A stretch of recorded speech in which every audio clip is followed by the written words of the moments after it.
Kadang yang bikin ramai di dunia politik bukan ucapan tapi ekspresi. Satu tatapan, satu senyum miring bisa berubah jadi badai besar di media sosial. Dan kali ini badai itu menghantam sosok muda yang dulu sempat dielu-elukan sebagai wajah segar politik daerah, Daninda Carunisa, Ketua Komisi I3 DPRD Gorontalo Utara. Semuanya berawal dari sebuah video pendek cuma beberapa detik. Tapi video itu sudah cukup bikin publik naik pitam. Dalam rekaman yang beredar di media sosial, Daninda terlihat berdiri di barisan depan saat menerima massa demonstrasi di depan gedung DPRD. Di tengah orasi yang panas dan penuh emosi, kamera menangkap ekspresi wajahnya yang oleh banyak orang dianggap jutek bahkan seperti mencibir. Karyawan di Gorontalo Utara yang ada digaji 600.000, 700.000. Kami minta segera. Dunia maya pun ikut bergejolak. Komentar-komentar tajam pun bermunculan petantang petenteng di depan orang berjuang. Sekolah tinggi tapi lupa etika. Gini nih kalau masuk karena koneksi. Gelombang kritik begitu deras sampai akhirnya akun media sosial pribadi Daninda menghilang. Bagi sebagian orang itu mungkin bentuk menghindar. Tapi bagi Daninda ini saatnya menjelaskan. Lewat konferensi pers, Daninda menegaskan dirinya tidak sedang mencibir. Saya Daninda Carunisa.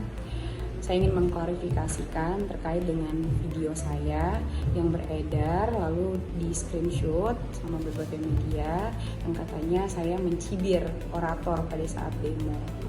Jadi sebenarnya di video itu saya bukan bermaksud mencibir para orator, tetapi saya sedang berkomunikasi melalui ekspresi wajah dengan gestur tubuh dengan karyawan orang tua saya yang sempat hadir pada saat itu, karena karyawan orang tua saya memberikan gestur kayak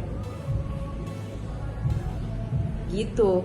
Jadi kayak seakan-akan yang bisa saya bahasakan, dia mengatakan bahwa tenang gitu, ada saya di sini gitu, mantap atau apa gitu, karena dari gesturnya kayak gitu. Jadi saya pas lihat dia, saya langsung memberikan gestur kayak gitu, karena saya ingin itu sebenarnya bahasa saya adalah iya bakal saya hadapi juga gitu. Namun publik keburu menilai lain.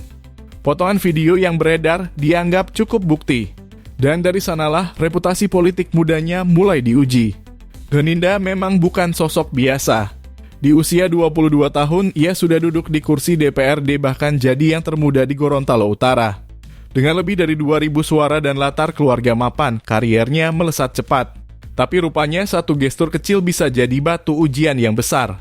Karena di zaman sekarang, kamera bukan cuma alat dokumentasi, tapi juga pengadilan opini. Sekali terekam, ekspresi bisa diartikan macam-macam. Apalagi di tengah menurunnya kepercayaan publik terhadap wakil rakyat, setiap tatapan pejabat jadi simbol hubungan kekuasaan, siapa yang di atas, siapa yang merasa diremehkan. Kasus Daninda memberi pesan penting, menjadi pejabat publik bukan cuma tentang berbicara dengan benar, tapi juga bagaimana menatap, tersenyum, dan bereaksi di depan rakyat.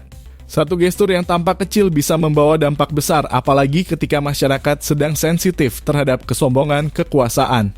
Dan mungkin dari peristiwa ini kita belajar satu hal sederhana tapi penting. Kadang cara terbaik menghormati rakyat adalah dengan wajah yang datar tapi hati yang rendah.